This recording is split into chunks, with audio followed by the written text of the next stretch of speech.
तो गाइस आज की इस वीडियो में हम लोग करने वाले हैं पेपर आउट हमारे मैथ्स नामक सब्जेक्ट का, जो कि तुमको बहुत ज्यादा प्रॉब्लम दे रहा था। आज की इस वीडियो में हम लोग वही बात करेंगे और उसी चीज के बारे में बात करेंगे जो कि तुम्हारे एग्जाम के पेपर में दिखेगा, और हर चैप्टर से तुम्हारा क्या पूछा जाएगा वो यहां पर एकदम क्लियर करेंगे, ताकि तुम उन सिलेबस पे फोकस करो जो तुम्हारे आने वाले हैं, ना कि उन पे जो कि तुम्हारा सिर्फ और सिर्फ टाइम वेस्ट करेंगे आने वाले कुछ दिनों में।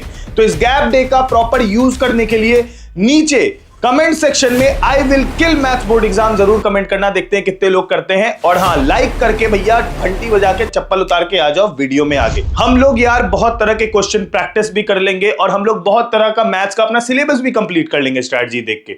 बट प्रॉब्लम क्या है? प्रॉब्लम यह है कि 8 दिन की स्ट्रैटेजी तो मैंने आपको दे दी कि इस 8 दिन में आपको काम कैसे करना है, चैनल पे डली आप चेकआउट कर सकते हो।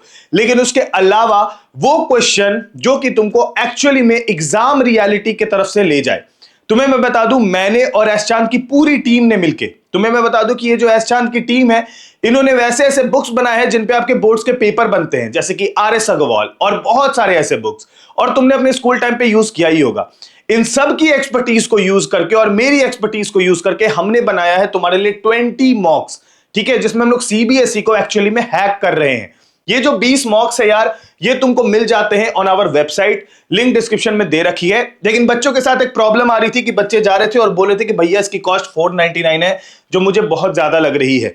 मैंने पूरी टीम से बात करी तो हमें बोला गया कि 50% तक हम लोग ऑफ कर सकते हैं मैक्सिमम, अगर बच्चों की बात है तो। लेकिन फिर मैंने और भी ज्यादा बोल के यार रीतू 199, यानी कि अगर तुम रीतू 199 कोड यूज करोगे तो तुमको यही 199 में फाइनल मिल जाएगा। यानी तुम समझ लो कि यार 10 रुपए भी नहीं है एक मॉक के, है ना। 20 मॉक्स हम दे रहे हैं और 10 रुपए भी नहीं है एक मॉक के, क्योंकि उसमें सबसे शॉर्ट क्वेश्चन है, डिफरेंट बुक से, डिफरेंट ईयर से लेके डाला हुआ है। लिंक डिस्क्रिप्शन में है, जाके अभी ले लो।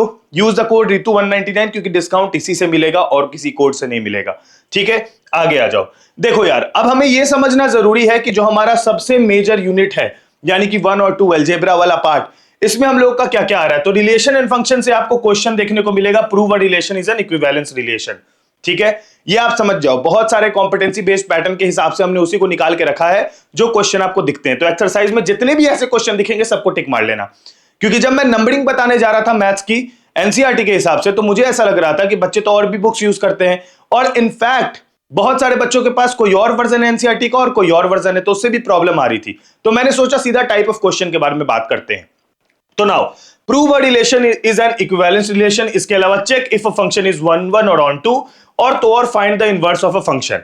एक तो ये हो गया जो तुम्हारे पहले और दूसरे चैप्टर से, और मेजरली इनवर्स ट्रिगो से मेरे को नहीं लगा कि उतनी ज्यादा चीजें आएंगी, लेकिन आप एक्सरसाइज से गो थ्रू जरूर करिए और एक्सरसाइजेस पे मेजर फोकस करिए।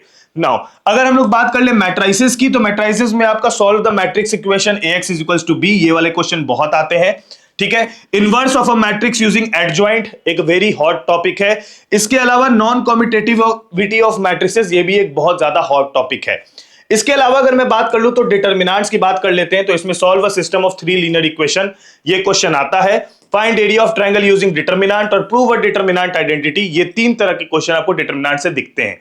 नाउ अगर हम लोग आगे जंप करें, यानी कि हम लोग कैलकुलस में घुसे, तो कंटिन्यूटी एंड डिफरेंशियबिलिटी वाले चैप्टर से आपको check continuity of a function at a point का क्वेश्चन देखने को मिल सकता है इस बार। इसके अलावा आपको लॉगरिथम डिफरेंशिएशन मिल सकता है। ऑब्वियसली लॉगरिथम वाले पे जोर डालना, क्योंकि वैसे जितने भी क्वेश्चन उसको प्रैक्टिस कर लेना, उसके बहुत हाई चांसेस है पिक एंड ड्रॉप के। इसके अलावा derivative of inverse trigonometry function और सेकंड ऑर्डर डेरिवेटिव्स, इसके क्वेश्चन जरूर प्रैक्टिस कर लेना, क्योंकि ये एग्जाम में दिख सकते हैं। और अगर हम लोग बात कर ले एओडी की, तो इंक्रीजिंग और डिक्रीजिंग फंक्शंस, इसके अलावा मैक्सिमम मिनिमा के वर्ड प्रॉब्लम्स और equation of tangent and normal to a curve, इन तरह के क्वेश्चन आपको देखने को मिल सकते हैं इस वाले चैप्टर से। नाउ अगर हम लोग आगे आ जाए तो इंटीग्रल्स और डिफरेंशियल इक्वेशन, ये दोनों चैप्टर का मैं तुमको बता देता हूं। इसमें आपको इंटीग्रेशन मेथड जैसे substitutional, integration by partial functions, fractions और डेफिनेट इंटीग्रल यूजिंग प्रॉपर्टीज, ये 3 चीजें देखने को मिल सकती है। और वही हम लोग बात कर ले एप्लीकेशन ऑफ इंटीग्रल्स की, तो एरिया बाउंडेड बिटवीन 2 कर्व्स हो गया, area under a curve using limits हो गया। ये कुछ इंपॉर्टेंट टॉपिक है इस चैप्टर के, जिसके आने के चांसेस है।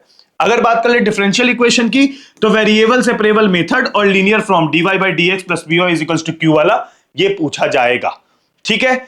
ये मेजर है तुम्हारे इंटीग्रल्स वाले पोर्शन से। ना अगर हम लोग आगे आ जाएंगे तो तुम्हारा वेक्टर्स आ जाएगा। अब वेक्टर्स अलजेब्रा से angle between 2 any 2 vectors, hot topic, hot question हमेशा आता है, बहुत सिंपल भी है। इसके अलावा प्रूफ कोलिनियरिटी ऑफ पॉइंट्स बहुत ज्यादा पूछा जाता है। Area of a parallelogram using cross product बहुत ज्यादा पूछा जाता है। और तो और 3D की बात कर लूं तो equation of a line in 3D very important topic और वेरी मेजर टॉपिक। इसके अलावा तुम्हारा shortest distance between two skew lines ये भी पूछा जाता है, ठीक है, 3D में। लीनियर प्रोग्रामिंग की बात करें तो formulate and solve by graphical method, obviously जो तुम्हारा पूरा एनसीईआरटी का एक्सरसाइज है। उसके अलावा फिजिबल रीजन कॉर्नर पॉइंट, तुमको पता ही है फिजिबल रीजन कॉर्नर पॉइंट वाले क्वेश्चन बहुत ज्यादा देखने को मिलते हैं। और तो और evaluate objective function at corner points, ये 3 तरह के क्वेश्चन तुमको लीनियर प्रोग्रामिंग से देखने को मिल सकते हैं, ठीक है, और मिलेंगे। अगर हम लोग बात कर ले प्रोबेबिलिटी की, तो प्रोबेबिलिटी में देखो सबसे ज्यादा प्रॉब्लम आ रही थी तुम लोगों को, क्योंकि बहुत तरह की चीजें थी। लेकिन इसमें यार मेजर मैं तुमको बता दूं, conditional probability, Bayes theorem, independent event और टोटल प्रोबेबिलिटी थ्योरम, ये चारों पोर्शन से क्वेश्चन पूछे जाते हैं। तो तुम देख लो एक बार, ये जितने भी टॉपिक्स मैंने तुमको भी बताए हैं, तुम्हारा पूरा का पूरा पेपर इसी टॉपिक्स के अराउंड बनेगा। और इससे बाहर के जितने भी टॉपिक्स हैं उनको टॉप प्रायोरिटी पे मत रखना, इनको लेकिन अपने टॉपेस्ट प्रायोरिटी में रखना, और इनके लिए अलग से एक दिन लगा के प्रॉपर्ली इसको प्रैक्टिस कर लेना, क्योंकि ये सबसे ज्यादा इंपॉर्टेंट क्वेश्चंस है, ठीक है। मैं तुम्हें बता दूं कि इनका जो चैप्टर वाइज वेटेज है, देखो प्रोबेबिलिटी का बहुत ज्यादा है, वेक्टर 3D का मिला के बहुत ज्यादा है ना। कैलकुलस में इंटीग्रल्स और डेरिवेशन मिला के तो भाई 35 का वेटेज है। तो तुमको ये समझना जरूरी है कि इन सभी के मोस्ट इंपॉर्टेंट टॉपिक करने ज्यादा इंपॉर्टेंट है। वो 20% वाला सिलेबस जिससे 80% क्वेश्चन बनते हैं, वो मैंने तुम्हारे सामने अभी इसीलिए रख दिया है। अब नाउ मैं तुमको बता दूं यार, सिंपल है, ये सारे तरह के तुमको जितने भी टॉपिक्स हैं इनको प्रैक्टिस करो एक दिन पूरा लगा के, और तुम बोल के जाओगे भैया कि I am feeling confident in maths, क्योंकि तुम ये सारे टॉपिक्स करना, कोई सा भी सैंपल पेपर उठाना, तुम्हारे जो एवरेज मार्क्स आ रहे थे उनसे कम से कम तुमको 1.6 to 1.7x का ग्रोथ देखने को मिलेगा। और इसकी गारंटी मैं खुद लेता हूं, 60 से 70% ग्रो करेगा मिनिमम। तो जाओ फटाफट इन सारे टॉपिक्स को करो, और नीचे कमेंट सेक्शन में I will kill maths board exam जरूर लिखना, मेरे को बहुत मजा आता है। तब तक के लिए अपना ख्याल रखना, bye bye, take care in peace, जय हिंद, वंदे मातरम।